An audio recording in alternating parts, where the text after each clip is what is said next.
that a person is compared to the tree of the field, that we're celebrating trees. Why are we celebrating trees? Yes, Jews care about nature around us, and trees are important, and appreciating the ecology in the world around us. These are all very, very important things, but there's a personal lesson for us as well. The reason why we make such a big deal about trees is because in many ways a tree is compared to a person. And that is sometimes in life you can look around you and it feels very, very cold, very, very foreboding. It feels like an uncomfortable, difficult time in the world, in life. I think especially the past year and a half, as Jews, I think many of us felt that as well.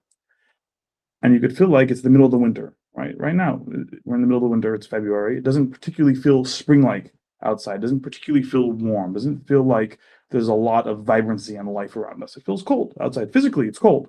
It was chilly when I walked over here.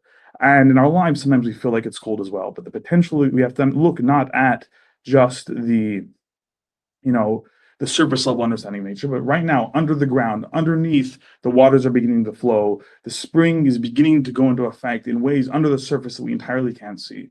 And that within us, within our own lives, the power, the pride that we have as Jews, all that exists under the surface. And the moment it now comes to take it and turn it into something that is not just in potential, but actually to bring it into effect in this world.